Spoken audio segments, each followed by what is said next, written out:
Bonjour, nous nous retrouvons pour notre jour 3 de la lecture de la Bible ensemble. Jour 3 qui correspond au troisième chapitre de l'Épître aux Romains que nous allons lire aujourd'hui. Nous avons vu dans le chapitre 1 et dans le chapitre 2 que nous soyons païens, grecs, gentils, sans connaissance de Dieu, nous sommes pécheurs, mais que nous soyons juifs ou chrétiens, nous sommes également pécheurs. Donc, nous avons tous péché. Alors, voyons s'il y a un peu de bonnes nouvelles aujourd'hui dans cette Bible. Nous nous confions en toi, Seigneur Jésus, et nous invitons ton Saint-Esprit à nous révéler la vérité, à nous révéler la bonne nouvelle de ce que tu as accompli pour nous. En ton nom, Jésus. Amen. Je lis donc le chapitre 3 de l'Épître aux Romains dans la version Louis II. Quel est donc l'avantage des Juifs, ou quelle est l'utilité de la circoncision? Il est grand de toute manière, et tout d'abord en ce que les oracles de Dieu leur ont été confiés. Et quoi? Si quelques-uns n'ont pas cru, leur incrédulité anéantira-t-elle la fidélité de Dieu? Loin de là. Que Dieu, au contraire, soit reconnu pour vrai, et tout homme pour menteur, selon qu'il est écrit, afin que tu sois trouvé juste dans tes paroles, et que tu triomphes lorsqu'on te juge. Mais si notre injustice établit la justice de Dieu, que dirons-nous? Dieu est-il injuste quand il déchaîne sa colère? Je parle à la manière des hommes. Loin de là. Autrement, comment Dieu jugerait-il le monde? Et si, par mon mensonge, la vérité de Dieu éclate davantage pour sa gloire, pourquoi suis-je moi-même encore jugé comme pécheur?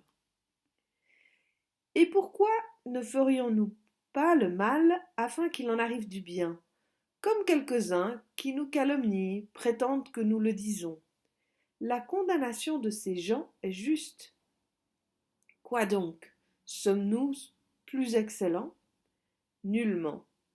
Car nous avons déjà prouvé que tous, juifs et grecs, sont sous l'empire du péché. Selon qu'il est écrit, il n'y a point de juste, pas même un seul. Nul n'est intelligent, nul ne cherche Dieu. Tous sont égarés, tous sont pervertis. Il n'en est aucun qui fasse le bien, pas même un seul. Leur gosier est un sépulcre ouvert. Ils se servent de leur langage pour tromper. Ils ont sous leurs lèvres un venin d'aspic. Leur bouche est pleine de malédiction et d'amertume. Ils ont les pieds légers pour répandre le sang.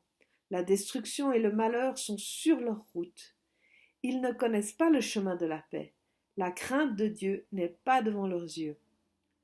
Or, nous savons que tout ce que dit la loi, elle le dit à ceux qui sont sous la loi, afin que toute bouche soit fermée et que tout le monde soit reconnu coupable devant Dieu. Car nul ne sera justifié devant lui par les œuvres de la loi, puisque c'est par la loi que vient la connaissance du péché.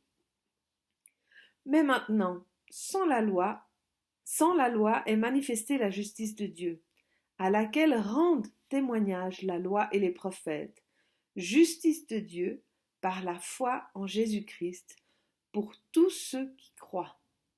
Il n'y a point de distinction, car tous ont péché et sont privés de la gloire de Dieu, et ils sont gratuitement justifiés par sa grâce, par le moyen de la rédemption qui est en Jésus-Christ. C'est lui que Dieu a destiné par son sang à être, pour ceux qui croiraient victimes propitiatoires, afin de montrer sa justice, parce qu'il avait laissé impunis les péchés commis auparavant, au temps de sa patience, afin, dis-je, de montrer sa justice dans le temps présent, de manière à être juste, tout en justifiant celui qui a la foi en Jésus. Où donc est le sujet de se glorifier? Il est exclu. Par quelle loi? Par la loi des œuvres? Non, mais par la loi de la foi. Car nous pensons que l'homme est justifié par la foi, sans les œuvres de la loi. Ou bien Dieu est-il seulement le Dieu des Juifs? Ne l'est-il pas aussi des païens? Oui, il l'est aussi des païens, puisqu'il y a un seul Dieu qui justifiera par la foi les circoncis et par la foi les incirconcis. Anéantissons-nous donc la loi par la foi? Loin de là. Au contraire, nous confirmons la loi. Alors voilà, tous ont péché. Tous ont fauté. Que nous soyons gentils, grecs, païens, juifs, chrétiens, nous avons tous péché. Dans ce passage, il est dit plusieurs fois, pas même un seul n'est juste. Maintenant, Dieu, il amène sa justice. Et il amène sa justice comment? Pas par la loi. Il est dit dans le verset 20, car nul ne sera justifié devant lui par les œuvres de la loi, puisque c'est par la loi que vient la connaissance du péché. La loi, elle est là pour nous montrer qu'on a péché. Mais on ne peut pas amener la justice en appliquant la loi.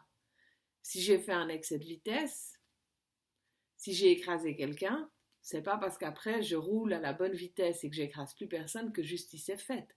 Non, il y a une punition, il y a une amende, il y a de la prison. C'est ça la justice, c'est qu'il y a une conséquence à mes actes. Donc la loi, elle sert à me montrer le droit chemin, à me montrer comment je ne vais pas dans le droit chemin, mais il faut que justice soit faite.